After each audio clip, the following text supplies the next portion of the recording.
Bismillahirrahmanirrahim. Assalamualaikum warahmatullahi wabarakatuh. Perkenalkan, saya Siti Humaira. Di sini saya akan membacakan laporan hasil analisis saya terhadap Keputusan Direktur Jenderal Pendidikan Islam nomor 9941 tahun 2025 tentang capaian pembelajaran mata pelajaran PAI dan bahasa Arab pada madrasah. Laporan ini saya susun sebagai bentuk tanggung jawab saya terhadap mata kuliah telah kurikulum dan buku teks bahasa Arab MA dengan dosen pengampu Bapak Muson Nawawi MA. Bagian A, orientasi dasar capaian pembelajaran. Nomor 1, apakah CP secara jelas menyatakan apa yang murid mampu lakukan dengan bahasa Arab? Jawaban saya, tidak. Karena jika kita membaca seluruh rumusan CP yang ada pada keputusan Dirjen, struktur yang konsisten digunakan adalah komponen bahasa yang berisi daftar topik dan pola kalimat serta keterampilan bahasa yang hanya berbunyi, menerapkan keterampilan berbahasa yang meliputi kegiatan menyimak, berbicara, membaca, memirsa, menulis, dan juga mempresentasikan. Rumusan seperti ini tidak menggambarkan secara jelas apa yang konkret mampu dilakukan murid dengan bahasa Arab. Yang tergambar justru adalah apa yang dipelajari tentang bahasa Arab, bukan apa yang dapat dilakukan menggunakan bahasa Arab. Nomor 2, apakah fokus CP berada pada penggunaan bahasa untuk membangun dan menyampaikan makna? Pendapat saya tidak, karena porsi terbesar dalam setiap fase CP ini diisi oleh daftar topik beserta pola kalimat dalam bahasa Arab yang sangat rinci. Misalnya, pada fase A, dicantumkan pola kalimat seperti man haza, ma haza, haza baiti. Pada fase C, dicantumkan kam sa'atul an. Dan pada fase E dicantumkan susunan gramatika seperti jumlah ismiyah dan jumlah fi'liyah. Semua itu menunjukkan bahwa fokus CP bukan pada bagaimana murid membangun dan menyampaikan makna, melainkan pada pola kalimat dan gramatika apa yang harus dikuasai murid. Nomor 3, apakah unsur linguistik hadir sebagai sumber daya pendukung bukan tujuan utama? Pendapat saya tidak.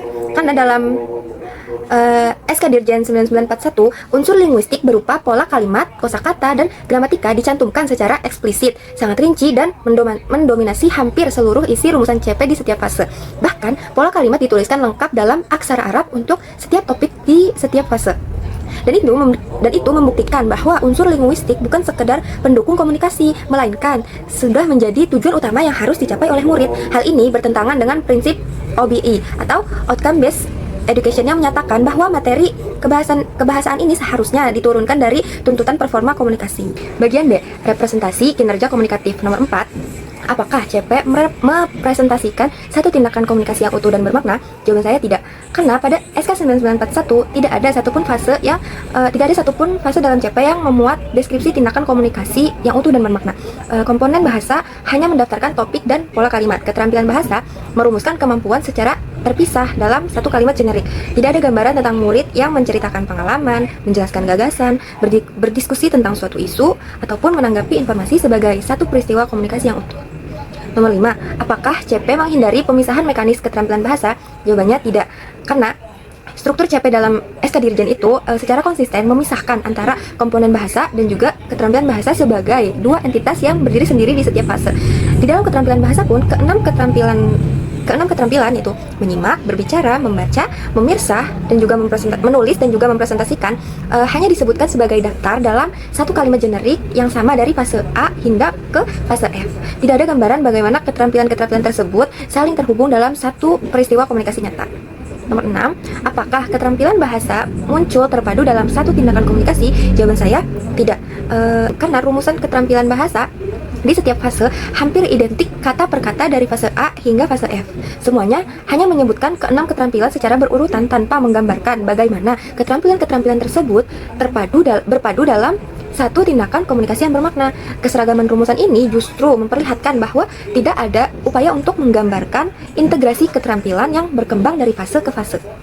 Bagian C, representasi tindakan berbahasa. Nomor 7, apakah CP mencerminkan tindakan berbahasa, yaitu resepsi, produksi, interaksi, atau mediasi? Jawaban saya, sebagian. Karena dalam rumusan keterampilan bahasa, terdapat frasa yaitu mengidentifikasi informasi secara tersurat dan tersirat, yang mencerminkan resepsi, dan memproduksi gagasan secara tertulis atau lisan, yang mencerminkan produksi. Namun, dimensi interaksi yaitu komunikasi dua arah antar penutur dan mediasi yakni kemampuan menjembatani pemahaman orang lain melalui bahasa sama sekali tidak ada dalam perumusan CP di fase manapun. Padahal, kedua dimensi ini sangat penting dalam pembelajaran bahasa yang komunikatif dan kontekstual. Nomor 8, apakah tindakan berbahasa menggambarkan aktivitas komunikasi nyata bukan sekedar aktivitas kelas? Jawabannya tidak, karena frasa-frasa yang digunakan dalam keterampilan bahasa seperti mengidentifikasi informasi dari wacana lisan, mengaplikasi wacana lisan, dan menganalisis teks visual atau multimodal lebih menggambarkan aktivitas latihan di dalam kelas daripada tindakan komunikasi dalam kehidupan nyata. Tidak ada gambaran tentang murid yang menggunakan bahasa Arab untuk berkomunikasi secara nyata, misalnya menyampaikan pendapat, berdiskusi dengan teman, atau menjelaskan sesuatu kepada orang lain dalam situasi atau kondisi kehidupan sehari-hari. Nomor 9, apakah tindakan berbahasa memungkinkan penggunaan teks lisan, tulis, atau multimodal? Jawabannya sebagian. Karena dalam rumusan keterampilan bahasa disebutkan menganalisis teks visual atau multimodal yang menunjukkan adanya perhatian terhadap keberagaman moda teks.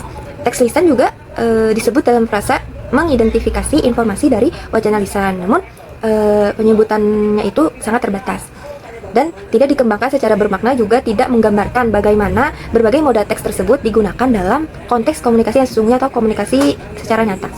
Bagian D, kejelasan konteks komunikasi. Nomor 10, apakah CP menyebutkan konteks penggunaan bahasa secara jelas? Jawabannya tidak. Yang dicantumkan dalam setiap fase CP adalah topik pembelajaran seperti perkenalan, keluarga, madrasah, hobi, profesi, kesehatan, dan sebagainya. Topik-topik itu bukanlah konteks komunikasi. Konteks komunikasi yang sesungguhnya itu seharusnya menjawab pertanyaan dalam situasi apa, dengan siapa, dan untuk tujuan apa murid menggunakan bahasa Arab. Pertanyaan-pertanyaan fundamental ini tidak terjawab dalam rumusan CP di fase manapun. Nomor 11, apakah konteks menggambarkan situasi komunikasi bukan sekedar tema pembelajaran? Jawabannya tidak. Di setiap fase yang tercantum hanyalah tema dan pola kalimat. Misalnya topik as-sihah hanya disertai pola kalimat tentang dokter dan pasien. Topik hiwayah, al-hiwayah disertai pola kalimat tentang kegiatan hobi, dan seterusnya. Tidak ada penjelasan apakah murid diharapkan berkonsultasi dengan dokter, menjelaskan kondisi kesehatan kepada orang lain, membaca artikel kesehatan, ataupun menulis pengalaman sakit yang pernah dialami. Nah, tanpa konteks situasi yang jelas, guru akan kesulitan merancang pengalaman belajar yang bermakna dan autentik. Nomor 12, apakah konteks membantu menentukan fungsi komunikasi dan ragam bahasa? Jawabannya tidak. Karena daftar topik dan pola kalimat dalam CP tidak memberikan informasi apapun tentang fungsi komunikatif yang hendak dikembangkan.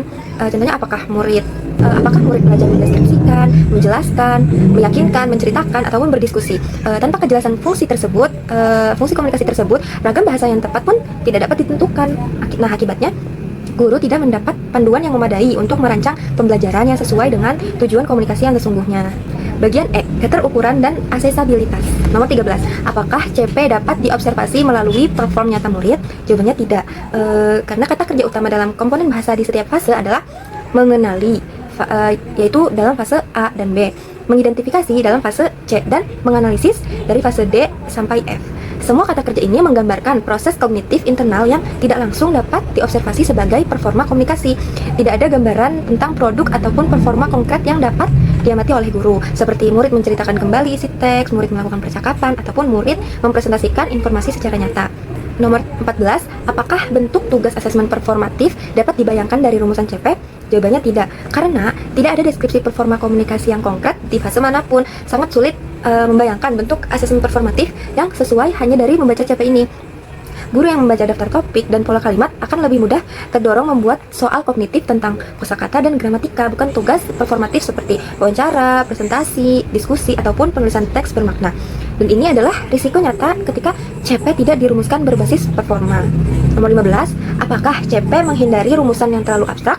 Jawabannya tidak. Dalam SK 1941 ada frasa menerapkan komponen bahasa melalui keterampilan bahasa yang digunakan secara konsisten di setiap fase adalah contoh rumusan yang sangat abstrak. Tidak dijelaskan menerapkan bagaimana, menerapkan apa gitu, dalam situasi apa, untuk tujuan apa, dan dengan kualitas performa seperti apa. Abstrak seperti ini membuka ruang penafsiran yang sangat luas dan beresiko mengaburkan arah pembelajaran di kelas. Bagian F, ketepatan kata kerja operasional. Nomor 16, apakah CP menggunakan kata kerja yang menunjukkan tindakan komunikasi yang dapat diamati? Jawaban saya tidak. Alasannya, karena kata kerja yang digunakan dalam CP dari fase A hingga fase F adalah mengenali, mengidentifikasi, menganalisis, dan juga menerapkan. Nah, dari semua kata kerja itu, tidak ada satupun yang secara langsung menggambarkan tindakan komunikasi yang dapat diamati. Kata kerja komunikatif seperti menjelaskan, menceritakan, berdiskusi, menanggapi, mempresentasikan, ataupun berinteraksi justru tidak ada sebagai kata kerja utama dalam CP ini. Padahal kata kerja komunikatif seperti yang tadi disebutkan justru merupakan inti dari tindakan berbahasa, tapi malah tidak ada dalam CP tersebut. Nomor 17, apakah CP menghindari dominasi kata kerja kognitif internal? Jawabannya tidak, karena dalam seluruh CP dalam SK 9941 didominasi oleh kata kerja kognitif internal, yaitu mengenali dan mengidentifikasi, yang menggambarkan proses pengenalan. Ada juga menganalisis yang menggambarkan proses berpikir tingkat tinggi, dan juga menerapkan, yaitu menggambarkan aplikasi konsep. Semuanya adalah proses internal yang terjadi dalam pikiran murid, bukan performa komunikasi yang dapat diamati secara langsung. Dominasi kata kerja kognitif ini mencerminkan bahwa CP masih berorientasi pada penguasaan pengetahuan tentang bahasa, bukan pada kemampuan menggunakan bahasa. Bagian G, progresi kemampuan antar fase. Nomor 18, apakah CP mencerminkan perkembangan kualitas performa dari fase ke fase? Jawabannya tidak, karena jika dibandingkan dengan rumusan keterampilan bahasa dari fase A hingga fase F, hampir tidak ada perbedaan kualitas yang tergambar di sana. Semuanya menggunakan struktur kalimat dan kata kerja yang hampir sama. Satu-satunya perbedaan yang terlihat antar fase hanyalah pada daftar topik dan pola kalimat yang berganti di komponen bahasa, bukan pada peningkatan kualitas performa komunikasi murid. Nomor 19, apakah progresi ditunjukkan melalui peningkatan kemandirian dan keluasan berbahasa? Jawabannya tidak, karena tidak ada satupun indikator kemandirian atau keluasan berbahasa dalam rumusan CP dari fase A sampai F yang ada di dalam SK 9941. Tidak ada frasa yang menunjukkan kata dengan bantuan atau secara terbimbing, secara mandiri, ataupun secara fleksibel yang lazim digunakan untuk menggambarkan progresi kemandirian dalam kurikulum berbasis capaian. Nomor 20, apakah progresi tidak hanya ditentukan oleh penambahan materi linguistik? Jawabannya tidak. Perbedaan antar fase dalam SK 9941 sepenuhnya ditandai oleh penambahan topik dan pola kalimat baru. Fase A, belajar perkenalan dan keluarga. Fase B, menambah nama binatang dan profesi. Fase C, menambahkan anggota tubuh dan jam. Fase D hingga F terus menambah topik baru dengan pola kalimat dan gramatika yang semakin kompleks. Dan ini adalah progresi materi linguistik, bukan progresi kemampuan komunikasi. Bagian H, posisi murid sebagai pelaku bahasa. Nomor 21, apakah CP menempatkan murid sebagai subjek aktif penggunaan bahasa? Jawabannya sebagian, karena secara gramatikal setiap fase diawali dengan pada akhir fase ini, murid memiliki kemampuan titik-titik yang menempatkan murid sebagai subjek. Namun, kemampuan yang dimaksud ini lebih banyak bersifat pasif analitis, yaitu mengenali, mengidentifikasi, menganalisis daripada aktif komunikatif. Nah, murid lebih digambarkan sebagai penganalisis sistem bahasa daripada pengguna bahasa yang aktif berkomunikasi dalam kehidupan nyata. Nomor 22, apakah redaksi CP berfokus pada performa murid tanpa menyebut guru atau metode atau media? Jawabannya iya, karena dalam seluruh rumusan CP dari fase A hingga fase F dalam SK Dirjen 9941 tidak ada penyebutan guru, metode pembelajaran maupun media pembelajaran. Rumusan secara konsisten berpusat pada kemampuan murid, dan ini adalah salah satu aspek positif yang sudah sesuai dengan prinsip penulisan CP dalam kerangka OBI, di mana CP itu seharusnya menggambarkan murid, bukan menggambarkan proses mengajar guru. Bagian I, integrasi nilai dalam praktik berbahasa. Nomor 23, apakah nilai dan sikap tercermin melalui cara murid menggunakan bahasa dalam interaksi? Jawabannya tidak. Kenapa? Karena meskipun dalam bagian rasional SK Dirjen 9941 disebutkan secara eksplisit nilai-nilai cinta dalam kurikulum berbasis cinta, yaitu meliputi cinta Allah dan Rasul, cinta ilmu, cinta lingkungan, cinta diri dan sesama, serta cinta tanah air. Namun nilai-nilai tersebut sama sekali tidak tercermin dalam rumusan CP per fase. Komponen bahasa dan keterampilan bahasa di setiap fase tidak memuat satupun indikasi bagaimana nilai-nilai tersebut terwujud dalam cara murid menggunakan bahasa dalam komunikasi nyata. Nomor 24, apakah CP menghindari pernyataan nilai yang bersifat normatif dan terpisah? Jawabannya iya. Dalam rumusan CP per fase ini, baik pada komponen bahasa maupun keterampilan bahasa, tidak ada pernyataan nilai yang berdiri sendiri dan bersifat normatif. Nilai tidak dinyatakan secara terpisah dari tindakan berbahasa, dan ini secara formal sudah sesuai dengan prinsip bahwa nilai seharusnya tercermin melalui praktik berbahasa, bukan dinyatakan sebagai target tersendiri yang terlepas dari konteks komunikasi. Bagian J, koherensi desain kurikulum berbasis capaian. Nomor 25, apakah CP dapat berfungsi sebagai titik awal perancangan pembelajaran dan asesmen?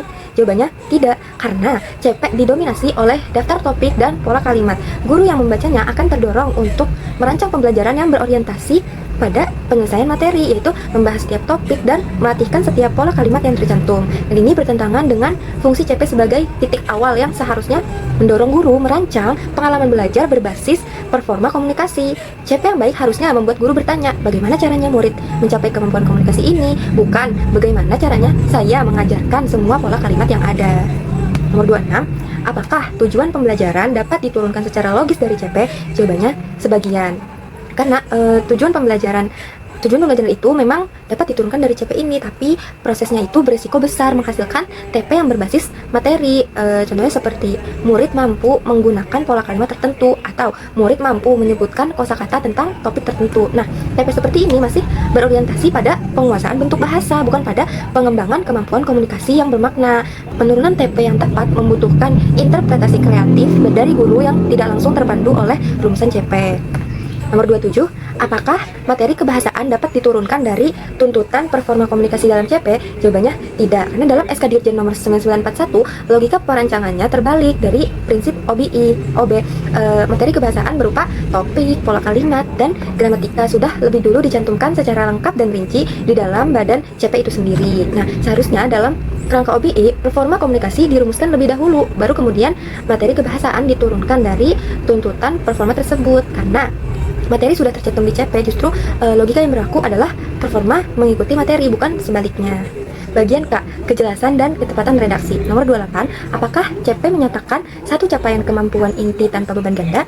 Jawabannya tidak, karena setiap fase dalam CP SK Dirjen nomor 9941 memuat banyak topik sekaligus dengan pola kalimat masing-masing. Misalnya fase C memuat topik anggota tubuh, kebun binatang, ruang tamu, perpustakaan, dan lainnya. Dan semuanya itu dalam satu fase. Tidak ada satu capaian kemampuan inti yang menonjol sebagai arah utama pembelajaran. Akibatnya, pembelajaran tersebut beresiko menjadi tidak fokus dan hanya mengejar penuntasan topik demi topik. Nomor 29, apakah redaksi CP ringkas, jelas, dan tidak multitafsir? Jawabannya tidak, karena terdapat dua masalah redaksional yang berlawanan dalam CP ini, yaitu komponen bahasa terlalu panjang karena berisi daftar topik dan pola kalimat Arab yang sangat rinci sehingga lebih sama kayak silabus materi daripada capaian pembelajaran. Nah, sementara keterampilan bahasanya terlalu singkat sehingga maknanya menjadi multitafsir, menerapkan komponen bahasa melalui keterampilan bahasa, dan itu dapat ditafsirkan dengan sangat beragam oleh guru-guru yang berbeda. Nomor 30, apakah rumusan CP tetap padat dan mudah dipahami tanpa kehilangan makna konseptualnya? Jawabannya tidak, karena rumusan komponen bahasa sangat panjang, tapi makna konseptualnya itu tentang kemampuan komunikasi justru tidak terlihat di dalamnya. Nah, sebaliknya rumusan keterampilan bahasa itu sangat singkat, tapi makna konseptualnya itu juga tidak tersampaikan karena terlalu generik, terlalu umum. Nah, dua kondisi yang berlawanan ini sama-sama gagal menyampaikan gambaran utuh tentang kemampuan berbahasa yang ingin dikembangkan pada diri murid di setiap akhir fase. Berdasarkan hasil evaluasi menggunakan 30 nomor instrumen pada lampiran 2, CP Bahasa Arab dalam SK Dirjen Pendidikan Islam nomor 9941 tahun 2025 menunjukkan bahwa dari 30 butir penilaian, hanya 2 butir yang terpenuhi sepenuhnya, 4 butir terpenuhi sebagian, dan 24 butir tidak terpenuhi. Nah, analisis ini menunjukkan bahwa CP tersebut secara keseluruhan masih sangat kental dengan orientasi kurikulum berbasis isi, di mana daftar topik, pola kalimat, dan gramatika menjadi isi utama rumusan di setiap fase. Sementara kemampuan komunikasi murid yang sesungguhnya itu justru tidak tergambar dengan jelas, tidak terperinci. Nah, ada dua aspek yang sudah positif, yaitu CP konsisten menempatkan murid sebagai subjek pembelajaran dan tidak mencantumkan nilai secara normatif yang terpisah dari tindakan berbahasa. Namun, secara keseluruhan, CP ini belum mampu berfungsi sebagai kompas arah pembelajaran yang bermakna karena tidak menggambarkan performa komunikasi yang konkret, tidak mencerminkan konteks situasi penggunaan bahasa, dan tidak menunjukkan progresi kemampuan yang bermakna antar fase. Sebagai rekomendasi, reformulasi CP yang terdapat dalam lampiran 4 buku pengembangan kurikulum bahasa Arab berbasis CP dan pembelajaran mendalam dapat menjadi rujukan perbaikan yang sangat relevan karena di setiap fase dirumuskan berdasarkan tindakan komunikasi yang konkret, konteks yang bermakna, dan progresi kemampuan yang jelas dari fase ke fase. Dengan penyempurnaan seperti itu, diharapkan kurikulum bahasa Arab di madrasah dapat benar-benar bergerak dari sekedar mengajarkan bahasa menuju mengembangkan kemampuan murid untuk menggunakan bahasa secara bermakna dalam kehidupan nyata atau kehidupan sehari-hari. Terima kasih. Wassalamualaikum warahmatullahi wabarakatuh.